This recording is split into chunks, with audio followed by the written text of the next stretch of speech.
আল্লাহ সুবহানাহু ওয়া তাআলা পবিত্র কুরআনুল কারীমে অনেক জায়গায় বলেছেন কিয়ামতের মাঠে কারো চেহারা উজ্জ্বল হয়ে যাবে, কারো চেহারা কালো হয়ে যাবে।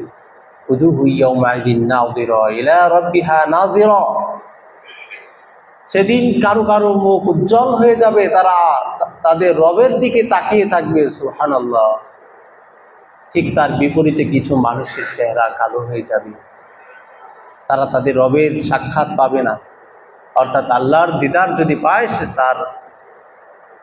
সেদিন সে চূড়ান্ত সফল হয়ে যাবে।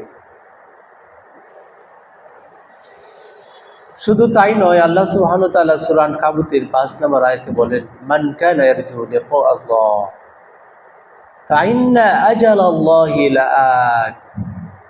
যে ব্যক্তি আল্লাহর সাক্ষাৎ আশা করে, নিশ্চয়ই আল্লাহর সেই সাক্ষাতের সময় একদিন অবশ্যই আসবে, আর সেটা আসবে মরার পরে।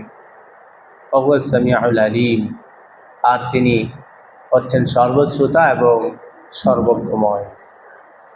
প্রিয় ভাইরা, তাহলে আমরা পার্থিব জীবনে যত কিছু করব সব কিছুর মধ্যে আল্লাহর রাজি খুশি খুঁজতে হবে।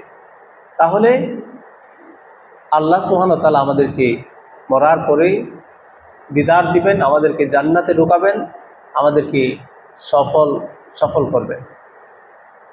সব কিছুর মধ্যে আল্লাহর রাজি খুশি খুঁজতে হবে, যেটা মুসলিম শরীফের ২৬৮৪ ৩ নম্বর হাদিসের মধ্যে আল্লাহ রাসূল সাল্লাল্লাহু আলাইহি সাল্লাম বলেন, মান আহাব্বা লিকা আল্লাহ, যে আল্লাহর সাক্ষাৎ চায়, যে আল্লাহর সাক্ষাৎকে ভালোবাসে, মনে প্রাণে সেটা চায়, আল্লাহ সুবহানাহু ওয়া তাআলা তার সেটা কি করবেন, আল্লাহ সুবহানাহু ওয়া তাআলাও তার সাক্ষাৎটাকে পছন্দ করেন।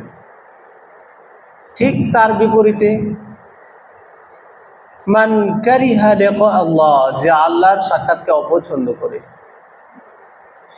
যে আল্লাহর সাক্ষাৎকে অপছন্দ করে, কারিহাল্লাহু লিকাআহ, আল্লাহও তার সাক্ষাৎকে অপছন্দ করেন। কিয়ামতের মাঠে এমন কিছু মানুষ থাকবে যাদের দিকে আল্লাহ তাকাবেন না, তাদেরকে পবিত্র করবেন না, তাদের তো কোনো ক্ষমার রাস্তাই নেই। এজন্য প্রিয় ভাইরা, আল্লাহর সাক্ষাৎ যদি পাই, অনেক সময় হয় না, বড় কোনো অফিসারের আমার কোনো ত্রুটি হয়ে গেছে, তখন বড় কোনো অফিসারের সাথে গিয়ে যদি বলি আমার এটা অপরাধ হয়ে গেছে, আমাকে একটু সুযোগ দেওয়া যায় কিনা, মন গলে যায়, হয়ে যায়। বান্দা অপরাধী হলেও যদি আল্লাহর সাক্ষাৎ হয়, তাহলে আল্লাহর কাছে যদি বলে, আল্লাহ আমি তো দুনিয়াতে তোমার কথা পুঙ্খানুপুঙ্খ সব আমল করতে পারিনি, হয়তো আল্লাহ তাকানোর সুযোগ দিলে আল্লাহ এমনি মাফ করে দিতে পারেন।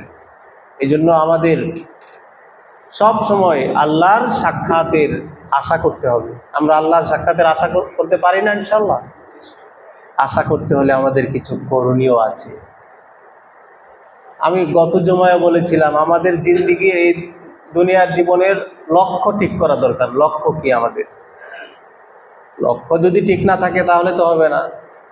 আমার যদি লক্ষ্য থাকে, আমার কিছু পাওয়ার দরকার, কিছু পলিটিক্যাল পাওয়ার হতে পারে বা বিভিন্ন কিছু পাওয়ার, আর আমার কিছু দরকার নাই, তাহলে আমি জীবন আমার সার্থক। আমি যদি বড় একটা নেতা হতে পারি, আমি যদি মিনিস্টার হতে পারি, আমি যদি মেম্বার অফ পার্লামেন্ট হতে পারি, তাইলে আমার জীবন সফল, তাইলে হয়েছে এটা আমার লক্ষ্য।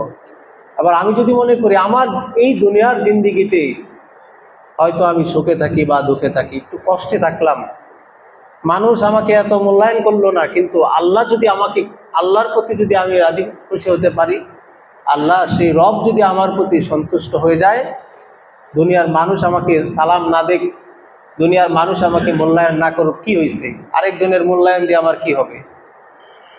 এই ধ্যান ধারণা যদি আমরা পরিবর্তন করতে পারি, আমি যা কিছু করব আল্লাহর আইনের বিরুদ্ধে কিছু করব না, আল্লাহর আদেশের বাহিরে কোনো কিছু করব না, আল্লাহ যেগুলো নিষেধ করেছেন সেগুলো আমরা করব না, তাহলে সফল হওয়া যাবে।